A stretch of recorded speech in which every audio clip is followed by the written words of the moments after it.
সামান্য কাজের মেয়ের কাছে আইফোন? অপু, তোমার কাছে আইফোন কিভাবে?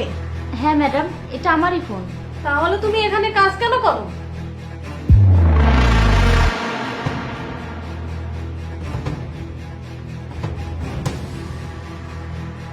আরে লিপি, তুমি তো অস্থির কেন? জানো তুমি, আমাদের বাড়ির কাজের মেয়েটির কাছে আইফোন আছে। তাই?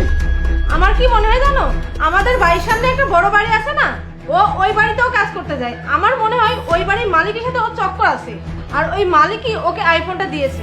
আরে তুমি একটু বেশিই ভাবছো। এমন কিছুই না, বেচারাকে দেখে তো সাদামাটা ভালো মানুষই মনে হয়।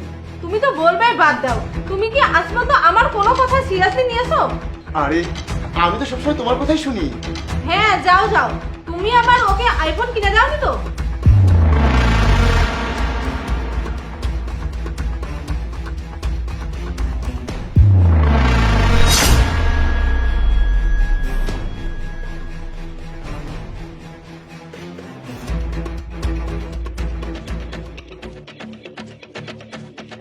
তুমি তো খুব ওর প্রশংসায় পঞ্চমুখ হয়ে গেছিলে। আজকে শুধু আসতে দাও ওকে, তারপর দেখছি। আরে হয়েছেটা কি? তুমি তো হাইপার কেন হচ্ছ? কি দেখেছো তুমি? তোমাকে বলেছিলাম না বড় বাড়ির মালিকের সাথে চক্কর চলছে। আজকে আমি নিজের চোখে ওদের দুজনকে জড়িয়ে ধরতে এবং কিস করতে দেখেছি। আরে এটা কিভাবে হতে পারে? হয়তো অন্য কোনো ব্যাপার হতে পারে। তুমি ওই মেয়ের সাইড নিয়ে কেন কথা বলছো? তোমার আবার ওই মেয়ের সাথে চক্কর নেই তো? আরে তুমি সব কি বলছো লিপি? মাথা ঠিক আছে তো তোমার?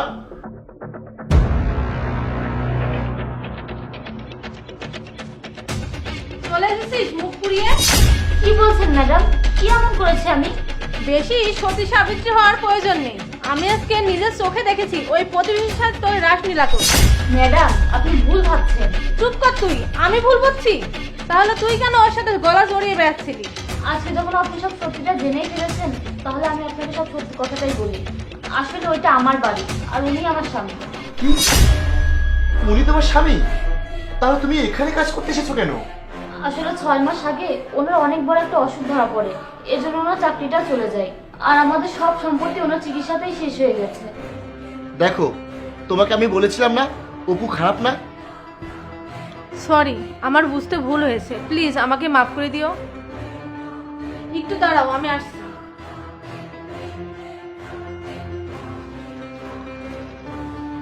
তোমাকে আর কাল থেকে কাজে আসতে হবে না অপু। কেন ম্যাডাম? এবার আমি কি ভুল করলাম? না না, কোনো কিছু করনি। এই নাও, এখানে কিছু টাকা আছে। যখন আবার তোমার স্বামীর চাকরি হয়ে যাবে, তখন তুমি আমাকে টাকাগুলো ফিরিয়ে দিয়ে।